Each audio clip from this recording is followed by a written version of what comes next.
Hello there, guild members. It's me, Kameranatsu, back with yet another Rider Rant, where I, Kameranatsu, rant to you about random topics that you probably don't give a shit about. So, in today, I wanted to do a rant where I discuss sort of Beyblade Burst.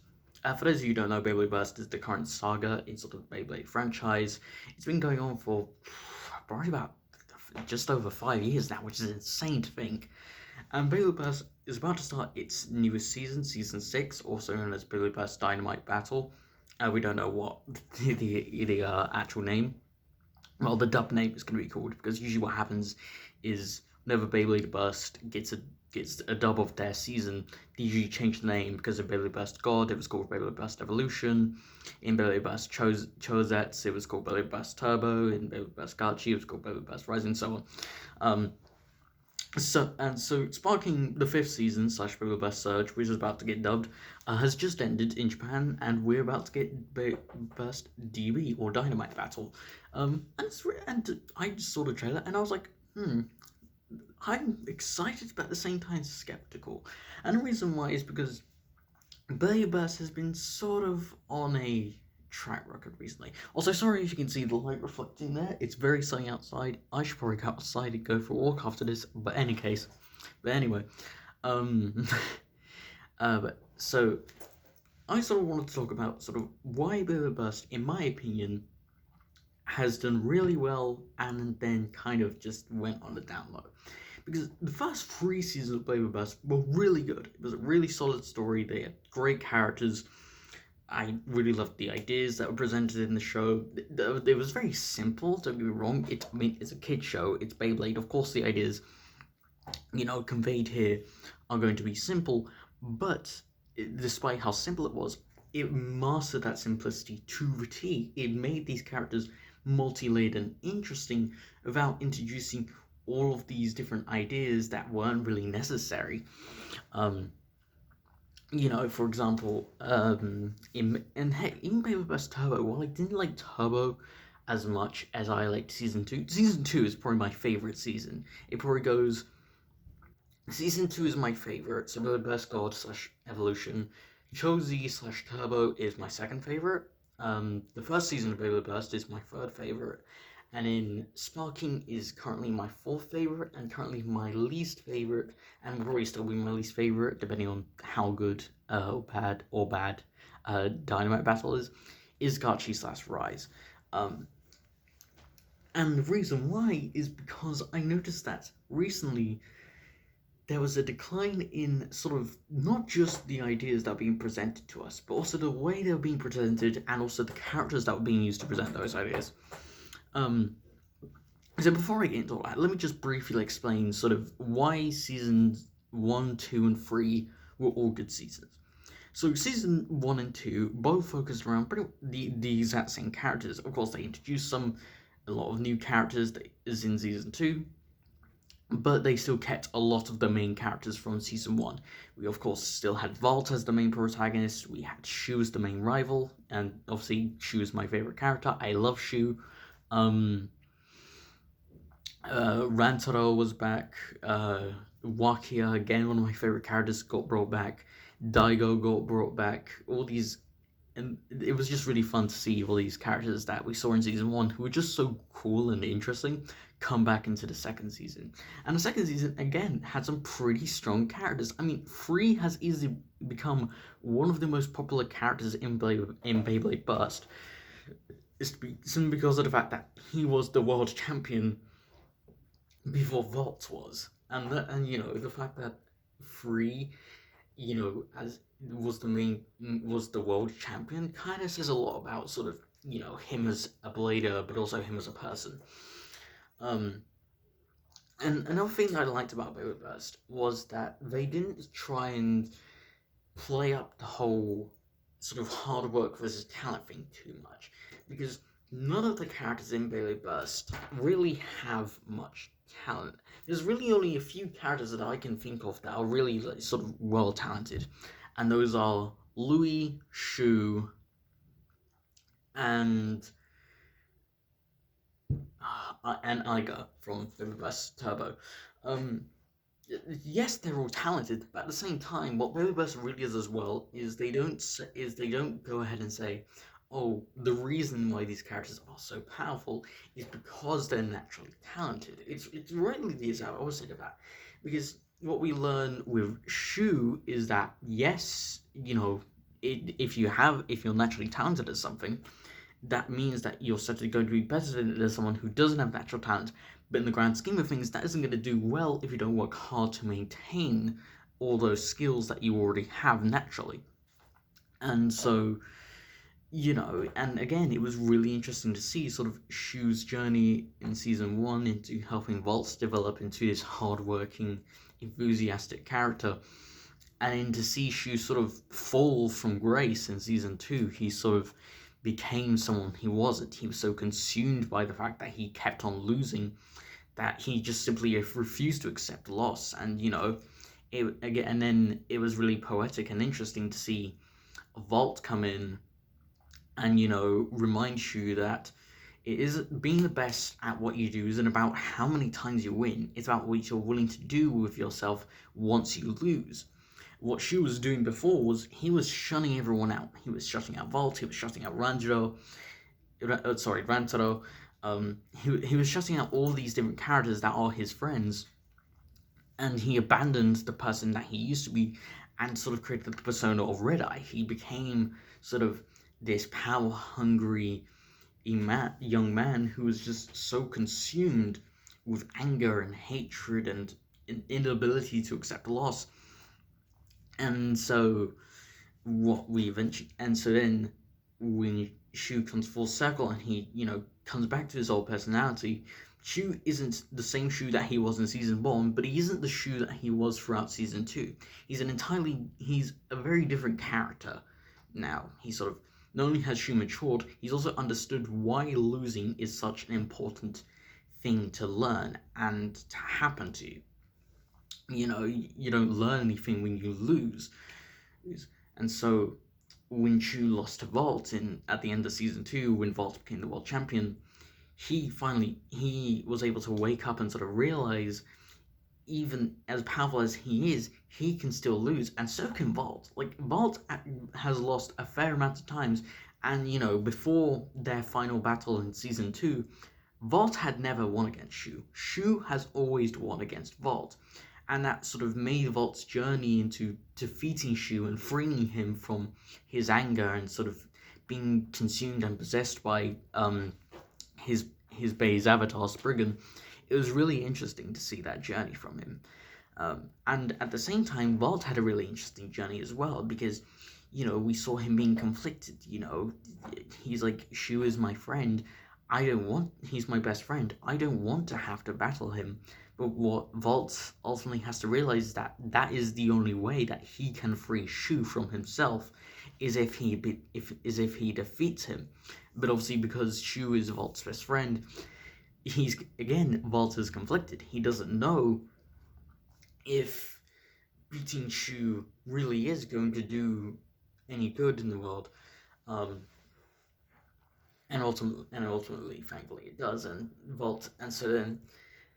another thing they did with Vault was that they had him lose the final battle of season one against Louis, who was the main antagonist. And and it was sort of like what should have happened to Ash in Pokemon, because of course anyone who has ever watched Pokemon knows Ash has always lost pretty much every single league he's fought in. And so, but then it got to a point with Ash where he had just lost so many times that we just didn't care about it. And so when he finally did win a Pokemon League, when he won the Alola League in Sun and Moon, we just didn't care. We as the viewers, we were just so done with Ash losing and fighting these leagues all the time.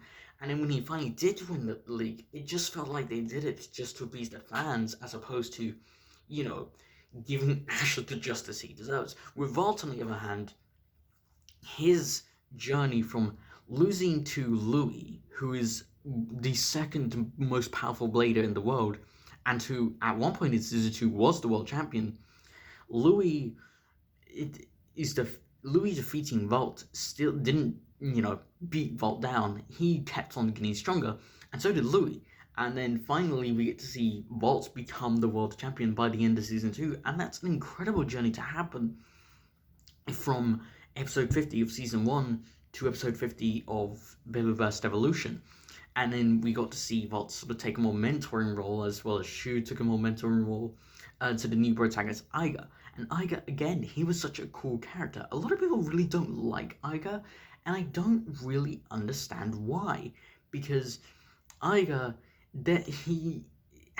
he's like a mixture of the character arc that Vault has and that Shu has. Because like Shu, Iga eventually became obsessed with power. He became obsessed with winning no matter what the cost was. And he was so irrational and so close-minded to the fact that, maybe his resonance, his connection with his Beyblade Achilles was being fractured by Phi, who was the antagonist of Beyblade Burst Season 3, that, he ultimately ended up losing to Phi again, and Phi also destroyed Achilles. And, we really fell for Iga. I mean, Iga was literally, shedding tears at the fact that, Achilles, who Iga doesn't treat Achilles necessarily as a best friend, so to speak. It's almost as if Achilles is a part of Iga. And so when he's destroyed, Iga, he's showing, when he's literally crying because a part of him has just been destroyed. And so, and when Iga learns, sort of, he remembers why he and Achilles wanted to be the strongest team in the world, which is that he wanted was that he lost to Vault, who was the world champion, and sort of Iga was like, I need to become stronger, because if I become strong enough, I get to battle Vault again, and I could be the world champion, and if I beat him. And so, and at the end of the season, when he became the world champion after beating Vault, again, it was just such a great journey to go through. And what was really interesting was that Iga only had half the amount of time that Vault has as the main protagonist. Vault had 2 50-episode seasons. Iga only had 1 season as the main protagonist, and yet they still managed to make him an interesting and compelling character. Of course, this then segues into Beyblade Burst Gachi/Rise, where we get the character of Drum Koryu. And Drum is my least favorite protagonist in Beyblade Burst. He's probably my least favorite character in Beyblade Burst, if I'm being honest. And I can understand some of the reasons why Drum is liked, but I don't agree with them. Because what people like about Drum is that he's enthusiastic about Beyblade. He loves Beyblade. He loves battling. And it's just like, well, this is something that's common amongst, all of the other protagonists in Beyblade Burst so far. Iga's loved battling. Vault loved battling. Heck, the characters after him, Hikaru, Hyuga, and probably Bael, he's probably going to even love battling. So all these characters have the same love for Beyblade. So why is Drum, distinct for that reason? I just don't understand. And the other thing is that Drum even had less time than Iga, or even less time than Vault, rather, to be developed and be sort of stretched out into a really fleshed out character, because, it's because, yes, he had the same amount of episodes as Vault and Iga, but what happened was the amount of time each episode got was cut in half. So, realistically, he only had like 26 episodes. And the Double officially classifies them as, episode 1, part 1, and episode 1, part 2. They essentially are just, parts of one, 2 parts of one episode. And so again, Drum had only 26 episodes to develop, and he had no development. Drum from episode 1 is no different from Drum from episode 52/26. He is the exact same person he was at the start of the show, than he is by the end of the show. The only difference is nothing to do with Drum as a person or as a character. It's to do with the fact that he just gets a stronger Beyblade. Instead of having Um, Instead of having Ace Dragon and Grand Dragon and Rock Dragon, he has Imperial Dragon slash Command Dragon. That's it. That's the only difference between Drum at the start of season of Beyblade Burst and by the end of Beyblade Burst he just happens to be more powerful.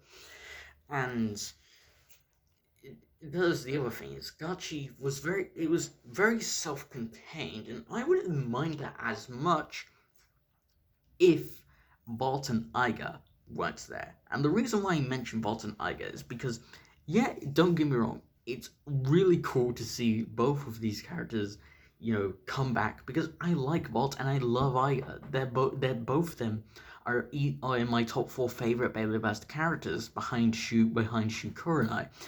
And again, it was just cool to see both of them in the season. The problem is that they didn't do much of anything. They were really just there, so that the new antagonists, had someone to, battle.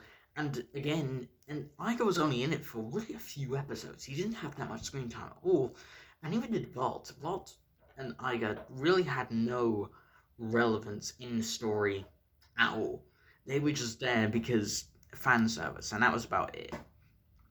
And then we got to Boba Sparking, and Sparking managed to handle it a little bit better by bringing back all the characters. And that was another thing, was that they gave Beyblade evolutions of Louis Beyblade Logness to this guy called Loden, and they gave Freeze an evolution of Freeze Beyblade Fafnir to this guy, to Fumia, and it didn't make any sense as to why they would do that, because Loden, he was a one-off. He was barely in the show at all.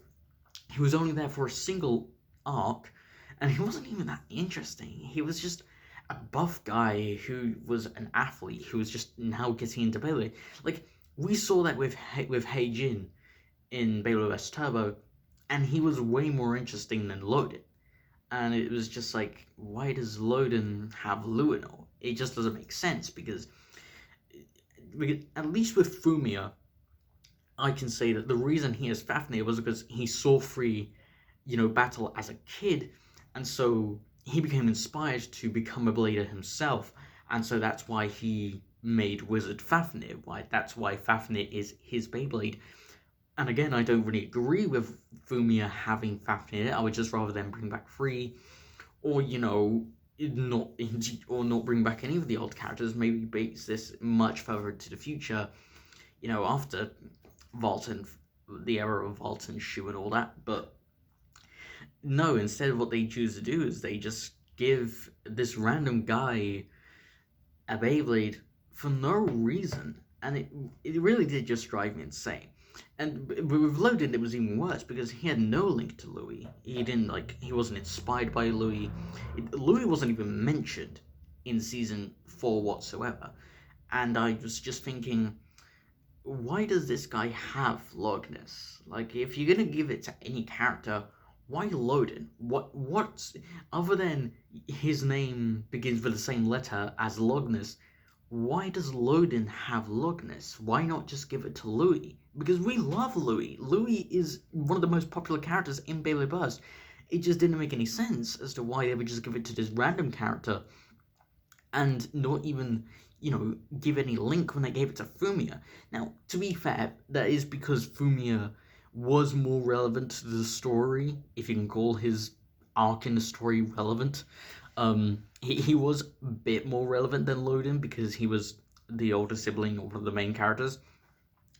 But, even so, Fumia, most people didn't even like Fumia that much. I didn't mind Fumia. I thought he was okay. He wasn't, I didn't find him annoying like everyone else did. I actually found him rather boring. He just kind of didn't really do much. It felt like he was there just to sell a toy, which I understand is what Beyblade is ultimately trying to do, is sell toys. But it just stood out to me because Beyblade Burst had, put so much effort into not just, making the toys look cool and, not just, making us want to buy them, but also making really deep and interesting characters without having to overly complicate them. And Fumia was just really boring. Um, and then we got Boba Fett Sparking, and so Boba Fett Sparking, they actually brought back Free and Louis, which again was really cool. I loved seeing both of them again. We got Rantaro again. We also got to see Ranjiro, Rantaro's younger brother, who was best friends with Iga from season 3 again. It was really cool to see both of them in the season. We of course got to see Walt again, Iga. Drum got brought back. As a matter of fact, Drum was the only character from Boba Fett season 4 that did get brought back. Which for goes to show had the popularity of the show as a whole. But in any case, we also got to see Silas from season 2 come back, who again was very popular. He was one of my favorite characters from season 2. And yeah, it was just a really fun show to watch. And but the problem with Sparking was that it put too much emphasis on sort of the legend bladers, and it ultimately ended up making Hyuga and Hikaru sort of main characters. At least I can say that they have at least grown from season 1, no, not season 1, from episode 1 of Beyblade Sparking to the end of Beyblade Sparking, because they like by the end of the show, they're not the same people they were at the start. They're actually they're different people now. They're different characters. Sure, they have a lot of the same personality traits, but they've also grown as individuals. It's not just, oh, Hyuga and Hikaru are just more powerful now. It's that they actually, have changed. They've grown. There's an actual sort of journey in terms of them maturing and becoming, new people by the end of the season. And Lean again. Lean, he was just kind of a boring antagonist. He just didn't do much. He was more of a rival than antagonist, but he didn't even function well as a rival because he was just so plain and boring. And that was another thing, was that they didn't introduce enough new characters, or at least new relevant characters, into Beyblade Burst Sparking to really make it seem interesting. Then we get to Beyblade Burst Dynamite Battle, which obviously hasn't started yet, but they've already started doing things in the right direction, because they're bringing back older characters. They bring back Louis, they bring back Free, they bring back, of course, Vault and Shu. But they're also introducing new characters who are also going to have links to older characters. And we're also, for example, we're getting another Kiyama brother, who's called Rano Kiyama. I'm gonna go on a limb and say that he's gonna be voiced by the same Japanese voice actor as Rantaro and Ranjiro. But I'm also probably going on a limb and say that in the dub, he's probably going to have a different voice actor, which is something that I actually appreciate the dub doing, is actually giving Rantaro a different voice actor than Ranjiro. Because don't get me wrong, I love Derek Stephen Prince as Ranjiro, but I love him specifically as Ranjiro, and that's because of the fact that obviously there was a dubbing company change in Beyblade Burst, so instead of being dubbed in Canada, it became dubbed in America. And actually, you thought that Rantaro's voice actor from season 1 and 2, when it was dubbed in Canada, was actually really fitting for him. And so they actually got a voice actor in Beyblade Burst Sparking to actually replicate that voice, and actually works pretty well.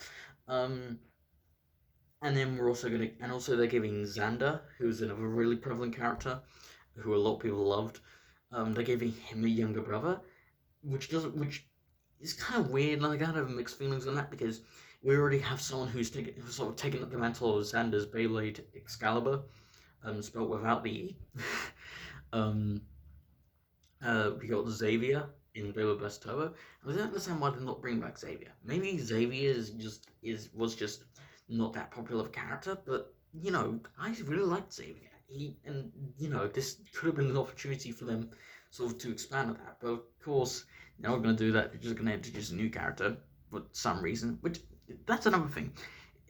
introducing new characters can be a lot of work, but you have to do it in a way that makes sense. I honestly don't mind there being another Kiyama brother, simply because of the fact that Rantaro is essentially Volt's best friend, besides you, of course, and Ranjiro is essentially Aiga's Rantaro. That's fair enough. I don't really mind that. But then we get to Reno, and I'm not exactly sure what his relationship with Bael is gonna really be. Just because obviously again because from what we've been told, Bael, he's sort of gonna be sort of this